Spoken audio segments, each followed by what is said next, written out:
बीड जिल्ह्यातील एका छोट्याशा गावात घडलेली ही थरारक आणि हृदयद्रावक घटना कोणत्याही चित्रपटाच्या कथेपेक्षा कमी नाही. ही कथा आहे गणपत जाधव नावाच्या एका सामान्य शेतकऱ्याची, ज्याच्या आयुष्यात एका रात्रीत काही असा चमत्कार घडला की संपूर्ण महाराष्ट्र हा हादरून गेला. गणपत जाधव हा एक कष्टाळू शेतकरी. अंगावर फाटके पण स्वच्छ कपडे, चेहऱ्यावर कष्टाच्या रेषा आणि डोळ्यात मुलांच्या भविष्याचं एक छोटंसं स्वप्न.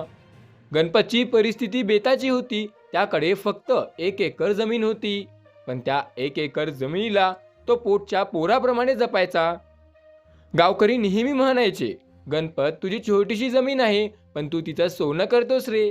गणपत हसून उत्तर द्यायचा, जमिनी किती आहे याला महत्व नाही, आपली तिच्यावर किती माया आहे हे महत्वाचं आहे.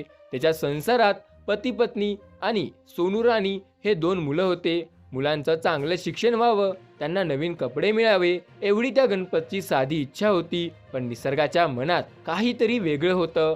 यावर्षी पावसानं रौद्र रूप धारण केलं होतं. आभाळ फाटल्यासारखा पाऊस पडत होता. बीड जिल्ह्यात सगळीकडे पूरदृष्ट परिस्थिती निर्माण झाली होती. एका रात्री पावसाचा जोर अचानक प्रचंड वाढला.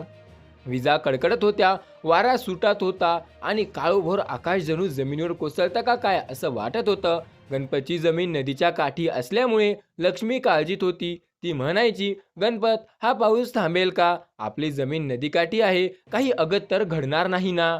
गणपतला धीर दिला. काळजी करू नको, गणपतने तिला धीर दिला. देव आहे ना, देवावर भरोसा ठेव. पण त्या रात्री गणपतलाही झोप लागली नाही. दुसऱ्या दिवशी सकाळी पाऊस थोडा थांबला. गणपत धावतच आपल्या काळजाच्या तुकड्याकडे म्हणजे आपल्या शेताकडे बघायला गेला.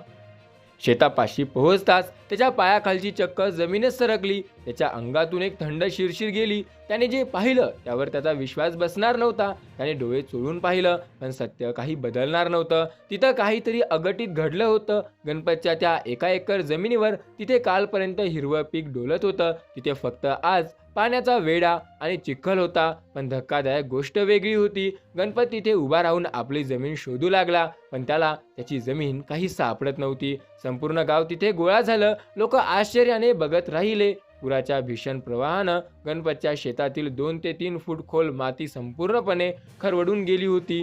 जमिनीचा नकाशा बदलला होता. त्याचे बांध, त्याचे खुणा सगळं काही निसर्गाने पुसून टाकलं होतं. आजूबाजूच्या लोकांनी जमिनी त्यांच्या तशाच होत्या, पण गणपतची जमीन मात्र एका खोल खड्ड्यात रूपांतरित झाली होती. मित्रांनो, या घटनेबद्दल तुम्हाला काय वाटतं? तुमची प्रतिक्रिया, तुमचे मत आम्हाला नक्कीच एकदा कमेंट सेक्शनमध्ये सांगा.